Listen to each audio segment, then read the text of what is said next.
Assalamualaikum warahmatullahi wabarakatuh. Halo pemirsa PJTV dimanapun Anda berada. Senang sekali hari ini saya Ganjar Pamungkas dapat hadir kembali menjumpai Anda dalam program Inspirasi Tokoh. Saat ini saya berada di area perkantoran. Semoga pemirsa PJTV selalu sehat, ada dalam lindungan Allah dan juga menjadi manusia yang peduli akan lingkungan dan juga kemanusiaan. Berbicara mengenai kemanusiaan, sosok inspirasi kita pada kesempatan kali ini adalah tokoh yang sangat inspiratif. Di mana secara informasi beliau pernah menjadi relawan pada saat tsunami Aceh 2004 dan juga beliau pernah menjadi pengurus Forum Zakat Nasional. Kemudian juga tergabung di organisasi kemanusiaan dan juga organisasi kemudahan lainnya. Siapakah beliau? Kita akan bahas, kita akan ulik, kita akan tahu lebih dalam mengenai profil sosok inspiratif kita pada kesempatan kali ini. Bersama saya Ganjar Pamungkas dalam Inspirasi Tokoh PJTV.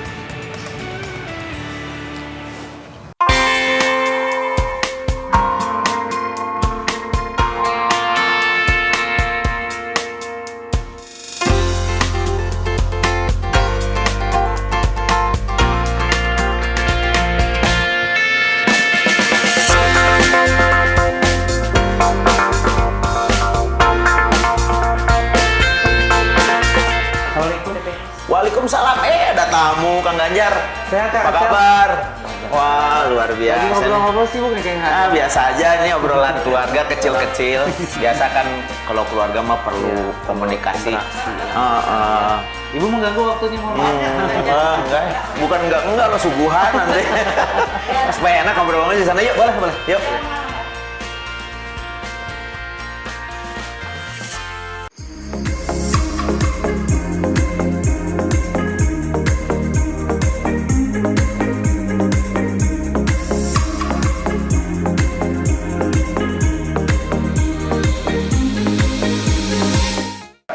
Dikenal dengan Kang Acel, pria bernama lengkap Acep Lulu Idin, SSIMM. Ini lekat dengan dunia entrepreneur dan juga parenting. Bahkan sosoknya menjadi penggiat ayah hebat. Kita akan langsung kenalkan kepada Anda pemirsa PJTV sosok inspirasi kita hari ini, Kang Acel. Apa kabar Kang Acel? Alhamdulillah. Kabar baik, alhamdulillah. Luar biasa. Allahu Akbar. Sehat selalu Kang Acel ya. Alhamdulillah sehat baik. Kang Acel tuh selalu menebar senyum gitu, Kang Acel. Alhamdulillah. Jadi ketika ketemu orang tuh auranya positif Kang. Kan senyum sedekah. Betul. Ya minimal senyum ya Kang Acel ya. Betul. Seperti tadi saya sampaikan di awal, saya juga mengajak Anda pemirsa PJTV untuk lebih mengenal sosok inspiratif kita kali ini, di mana beliau menjadi penggiat ayah hebat, kemudian juga pernah terjun langsung menjadi relawan tsunami Aceh 2004. Bahkan Bandung Entrepreneur inilah penggagasnya. Alhamdulillah. Kalau bicara mengenai sedikit aja mungkin cita-cita kecil pada saat dulu Kang Acel masih sangat muda, remaja begitu, sebetulnya apa sih Kang Acel? Saya tuh dulu sebetulnya cita-cita itu pengen jadi arsitek. Oke. Tapi nggak kesampaian. Cuma alhamdulillah sekarang jadi punya perusahaan yang bergerak di bidang infrastruktur. Ya nasib dan takdir yang mengantarkan saya kemudian tidak menjadi seorang arsitek. Tapi ya, punya perusahaan. Tapi, alhamdulillah. Mungkin ada kaitannya juga dengan mimpi yang dibangun di masa kecil dengan hari ini. Walaupun bukan sebagai arsitek, kan boleh saja. Betul. Nanti kita bermimpi bercita-cita menjadi seorang arsitek misalnya. Tapi kan ujung-ujungnya kan kebangunan lagi. Betul. Nah sekarang saya tidak yang menggambarnya, tapi yang punyanya gitu. Jadi arsiteknya yang digaji sama Kang Acel. Jadi tempatnya begitu ya Kang Acel. Tepat. Kang Acel, tentunya tidak tidak jauh dengan pendidikan kecil begitu pada saat itu yang menjadikan seorang Kang Acel ini namanya besar begitu saat ini.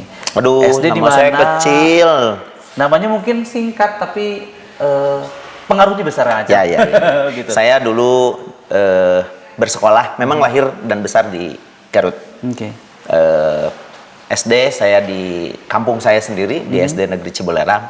Saya sangat berterima kasih sekali kepada guru-guru saya yang telah membuat pondasi keilmuan saya begitu kuat, terutama saya diajarkan oleh guru-guru saya itu tentang bagaimana nilai-nilai spiritual agama. Ini yang saya syukuri sampai hari ini. Lalu kemudian saya melanjutkan di SMP Negeri 2 Garut. Dan saya bertemu dengan orang-orang hebat-hebat hari ini yang rata-rata lulusan dari SMP favorit. Lalu kemudian saya melanjutkan studi di SMA Negeri 1 Garut, dan dari sini juga ternyata hari ini banyak alumni saya di sekolah saya yang kemudian menjadi orang-orang hebat, dan dari situ saya berjejaring.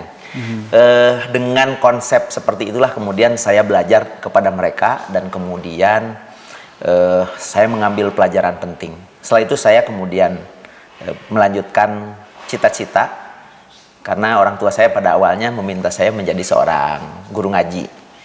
Saya tetap dengan cita-cita itu, tetapi kira-kira nilai plusnya apa ya menjadi guru ngaji? Saya harus mencari sesuatu yang bisa membuat saya berbeda dengan yang lainnya. Maka saya putuskan waktu itu untuk pergi merantau ke Bandung. Tahun 92 masuklah saya di kampus Universitas Winaya Mukti. Saya ambil jurusan teknik sipil karena punya cita-cita pengen jadi Tetap arsitek. Tapi salah ternyata, harusnya kan jurusan arsitektur. Ini malah jurusan sipil. Tapi nggak masalah.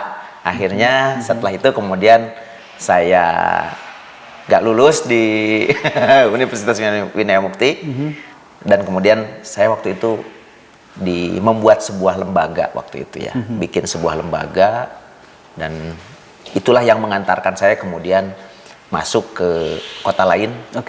Dan kemudian disitulah saya mulai Waalaikumsalam. Waduh, aduh. Ini hasil kerajinan UMKM. Baik. Baik, terima kasih. Ya, nuhun. Terima kasih. Kang Ajar, mau kemana? Oh iya tuh. Ayo, hati-hati. Ya. Assalamualaikum. Waalaikumsalam. Luar biasa Kang Acel. Biasa istri mau ada aktivitas lain ngajar. Kegiatannya selain Kang Acel juga istri juga berkegiatan ya Kang Acel? Alhamdulillah kita berusaha untuk mengisi hari-hari dengan kegiatan-kegiatan positif. Banyak kegiatannya ya. Tadi kan sedikit dipotong dulu Kang Acel. Ngomong tadi ada ini. Arti keluargawi Kang Acel sebetulnya. Tadi ketika saya masuk ngobrolnya asik banget gitu. Padahal ringan sebetulnya perbicaraannya mengenai kegiatan mungkin ya. Tapi diskusinya tuh cukup hangat, bahkan ada beberapa planning yang harus dijalankan gitu. Day to day-nya Kang Aceh. Ya, keluarga tentu bagi saya darah energi ya. Yang bisa membuat rasa lelah itu hilang. Dan juga bisa membuat masa depan cerah. Itulah keluarga. Oleh karena itu keluarga merupakan sumber inspirasi bagi saya.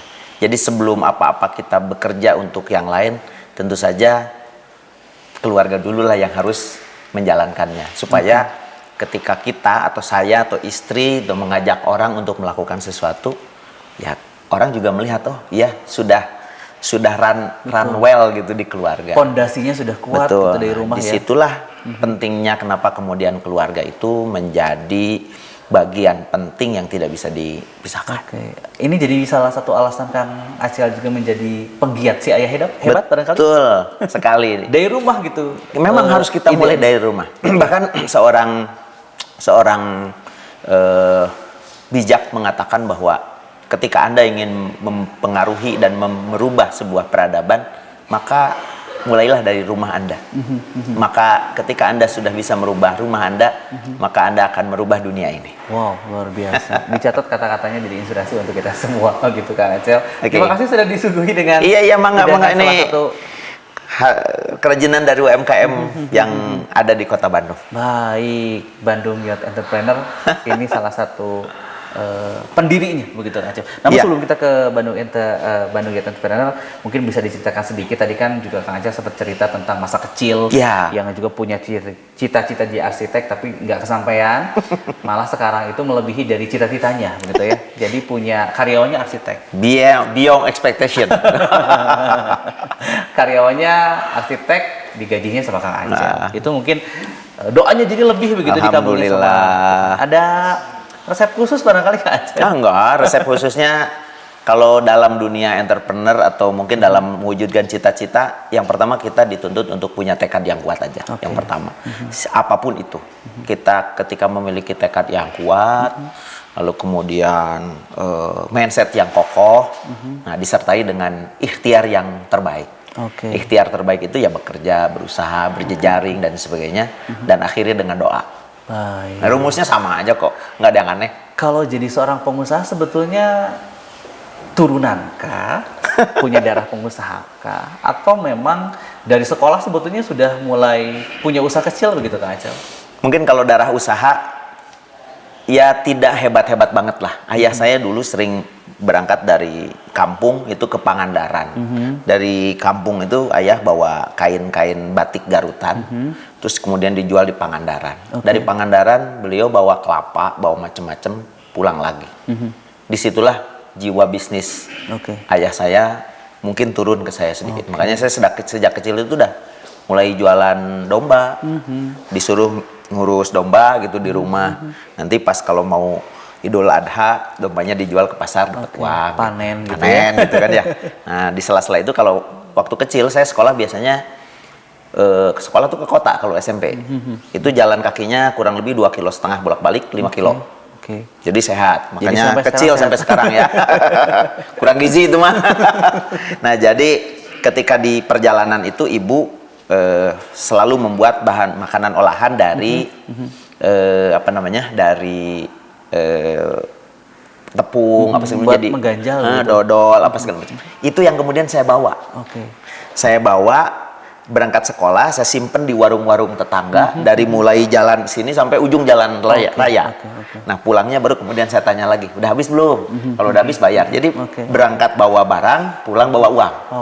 Nah, berarti secara tidak langsung memang orang tua mengajarkan Kang Acel untuk jadi pengusaha, tapi mungkin tidak secara langsung begitu ya, cuma dibekali saja. Bisa jadi karena memang waktu itu kebutuhan keluarga tidak dan belum tercukupi untuk ini, makanya ada tambahan-tambahan. Ya saya diminta untuk berkontribusi di situ. Tapi lama-lama iya juga ya dapat uang enak gitu.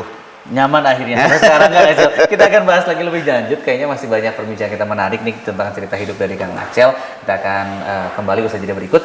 Tetaplah bersama kami dalam program Inspirasi Tokoh PJTV.